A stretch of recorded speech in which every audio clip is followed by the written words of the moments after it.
position myself where sightlines converge. 3 steps from the door, angled to catch the bar, the floor, the far booths without drawing attention. I don't take my back fully off the exit. If something comes through that door, I want to feel it before it decides what it is. Sound behaves differently when you listen for intent instead of noise. Glass clinks, laughter swells, then drops. Heartbeats spike settle. My awareness skims the room in layers. Motion, hesitation, decisions still forming. Most threats wait too long. I don't. Eve runs the bar the way she always has. On her terms. Her name on the walls. Her rhythm, setting the night's pulse. I stay out of her way while the room holds. Let her command the space, without my presence bending it. Co-owner on paper, background fixture in practice. Until I'm not. A quiet ledger runs under everything. Pressure shifting in the air. Adrenaline turning sharp.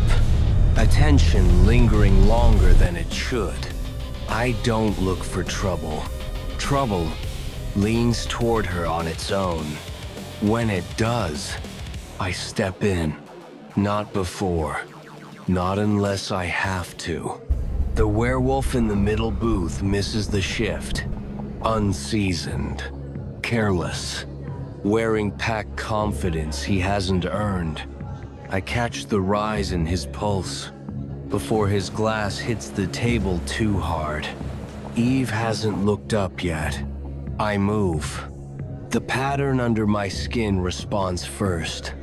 Bone pressing closer to the surface. Flesh thinning where it knows better than to stay soft. That's usually enough. The wolf looks at me once, then past me, toward her. That's the mistake. I don't escalate. I remove his options. He chooses the one that lets him walk out. I send him off whole.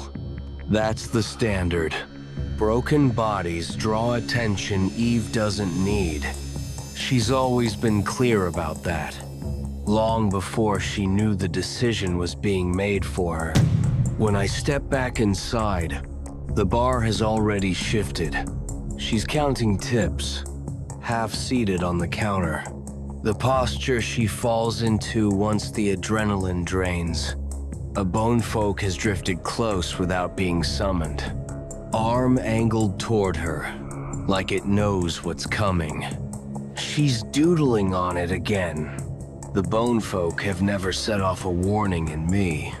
No pulse, no resistance.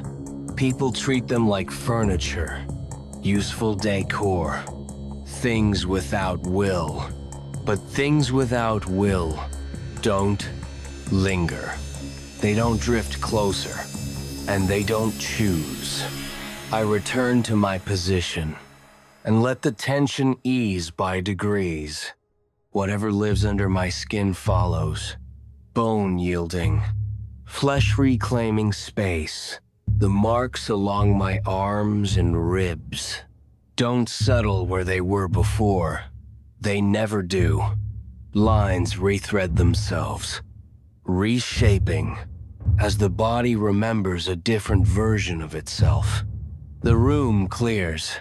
Bone folks slide back into place on their own. Windows, bar, stage. No orders, no sound. Everything settles. She reaches for the sign. The moment it goes dark, something twists. It doesn't announce itself. It constricts. A compression. Air pulled too tight. Pressure snapping inward. Cold skims my chest. I recognize it immediately. The marks along my jaw tighten, shifting again as they surface. Bracing, containing. I expect her to keep moving. She doesn't. Her hand stays on the switch. Breath catches. Shoulders tense. Not confusion. Not fear. Awareness. That's the difference. This time, it reaches her. It came from her. Again. She lies when I ask if she felt it. Not well. She doesn't remember the other times. She isn't meant to. That isn't mercy. It's containment, and it's starting to fail. Outside, the city offers its usual. A biker gang near the corner clocks me. Demons. Every one of them. Leather. Engines cooling. Human at a glance. Close enough to pass. Their bodies sit wrong on them. I feel it immediately. The faint resistance. Flesh worn like something temporary. Borrowed never settles. The world hasn't agreed to it yet. Some nod. Some step aside. Silent respect. Old rules. They know I'm one of them. Just not the same. Eve notices the exchange and lets it pass. That's always been our arrangement. She knows when not to ask. I know when to let the version of the story she carries stand.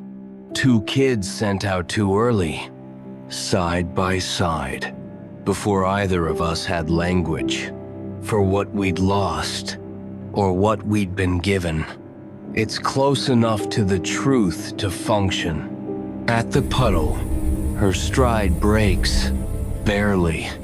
A hitch, smoothed over before it can register as hesitation. Weight shifting, like the pause was intentional. Her shoulders tighten. Something spikes. Sharp, contained. Fear, checked before it can bloom. Not in time to stop her fangs retracting on instinct. The faint click is swallowed by street noise. I call her name. Ask what she saw. She gives me nothing. A shrug in motion. A brush off that sounds like a joke, unless you know where to listen. Denial is one of her sharper tools. She keeps moving. I catch up and close the distance deliberately. Sleeve brushing hers. Enough contact to ground. Not enough to comment on. That was learned early. A deflection comes next. Mild. Familiar. Thrown backward. Like a closed door. Then, we move on. At her building, I fall into the sweep without slowing. The one she's already adjusted her pace for. Not hands-on. Not obvious. Sightlines first. Reflections. Corners people forget to look at. Nothing moves. Nothing pings. No traces where they shouldn't be. That bothers me more than a clean hit would. We climb the stairs. The hall stretches ahead. Long. Dim. I tell her she should skip the concert. After tonight, I don't like you in that crowd. Too many bodies pressed too close. Noise thick enough to swallow distance and intent. No way to control who gets near her. Or why. And what's been flaring around her all night isn't supposed to be loud enough for her to notice. It's becoming visible. That's the problem. Saturn will go with her. Loud. Reckless. Loyal enough to burn for it. She'll be beside Eve every step of the way. She just isn't built to protect her the way I am. I'll be stuck watching the bar, while Eve heads into chaos I can't reach. I don't crowd her. I don't force the issue, but this isn't how protection is supposed to line up. Not ideal. At her door, I stop short. Lines matter. Always have. For a moment. It's there. I register it. Before I can stop myself, she wants me to come inside. Not because she'll ask. She won't. Eve never does. But the want is there all the same. Under the calm she's holding together, she's scared. Thirst riding close beneath the surface. She needs blood. We've done this before. She was never meant to taste mine, but the situation demanded it. She hasn't forgotten the effect since. Demon blood doesn't steady her. It intoxicates. And with the magic flaring around her, that kind of looseness is a liability. So I don't offer. I don't comment.